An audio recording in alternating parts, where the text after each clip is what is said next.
എല്ലാവർക്കും കാട്ടിലത്തെ കിച്ചണിലേക്ക് സ്വാഗതം. ഇന്ന് ഞാൻ നല്ല ടേസ്റ്റുള്ള മാമ്പഴ പുളിശ്ശേരി ഉണ്ടാക്കുന്നത്. അപ്പോൾ ഇതെങ്ങനെ ഉണ്ടാക്കുന്നത് നോക്കാം.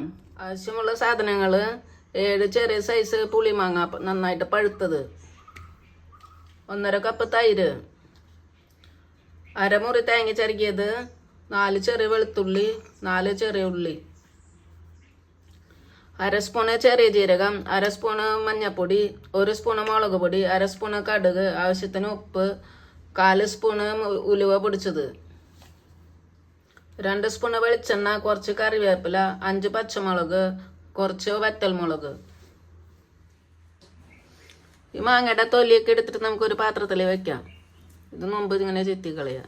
പിന്നെ ഇതിങ്ങനെ ചീന്തിയിടാം.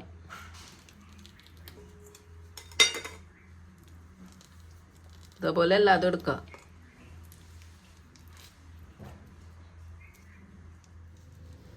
ഇനി നമുക്ക് ഈ മാങ്ങ അങ്ങനെ ഒന്ന് വരഞ്ഞിട്ട് ഇടാം. ഇങ്ങനെ കട്ട് ചെയ്തിട്ട് എല്ലാ മാങ്ങ അതുപോലെ ഇടാം. അപ്പം അതിൻ്റെ ഉള്ളിലൊക്കെ നന്നായിട്ട് മസാല പിടിക്കും. നല്ല ടേസ്റ്റ്.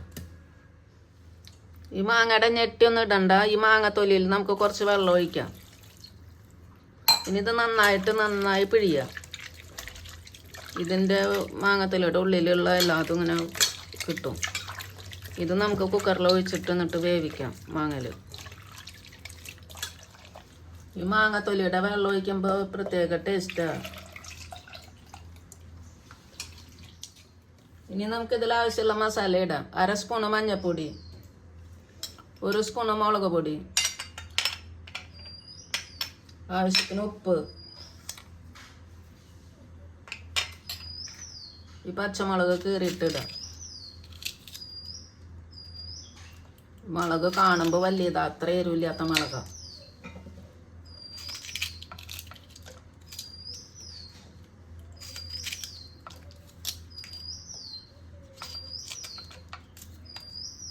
ഇനി ഇത് ഇളക്കിയിട്ട് 2 വിസിൽ വരെ വേവിക്കാം.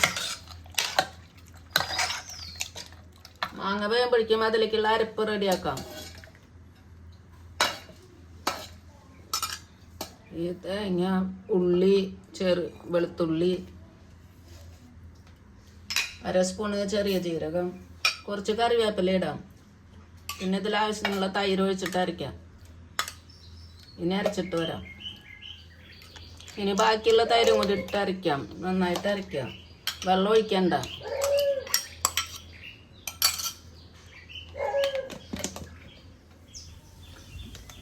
ഇതേപോലെ അരയ്ക്കാൻ. നന്നായിട്ട് ഫൈനാവണമെന്നൊന്നും വേണ്ട. 2 വിസിലായുണ്ട്. ഇത് നമുക്ക് തുറന്ന് നോക്കാം. ഇപ്പം മാങ്ങ വെന്തിട്ടുണ്ട് നന്നായിട്ട്. ഇതൊന്നും ഇങ്ങനെ ഉടയ്ക്കാൻ. കുറച്ച് ഉടച്ചുണ്ട്. ഇത്ര മതി. ഇനി നമുക്ക് ഗ്യാസ് ഓൺ ആക്കിയിട്ട് മസാല അരച്ചതിടാം.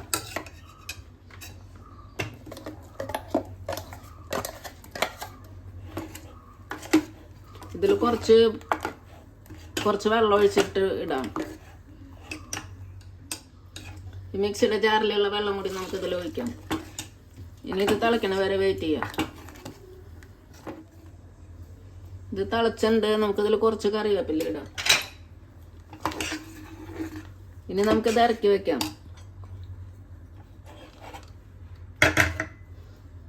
ഇനി ഇതിലേക്ക് കാച്ചാം. പാൻ ചൂടായിട്ട് നമുക്ക് വെളിച്ചെണ്ണ ഒഴിക്കാം. വെളിച്ചെണ്ണ ചൂടായിട്ട് കടുക് ഇടാം.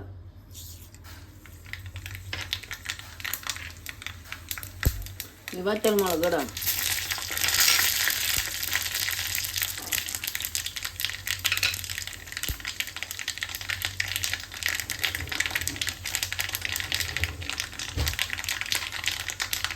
കറിവേപ്പില ഇടാം.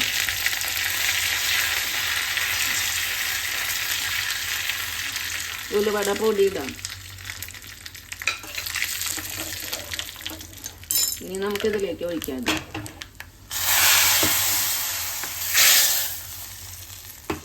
ഇപ്പം മാമ്പഴ പുളിശ്ശേരി റെഡിയായി. ആയിട്ടുണ്ട്. അപ്പോൾ എല്ലാവരും ഉണ്ടാക്കി നോക്കുക. ഇഷ്ടമായെങ്കിൽ ലൈക്ക് ചെയ്യുക, കമൻറ്റ് ചെയ്യുക, സബ്സ്ക്രൈബ് ചെയ്യുക. Thank you.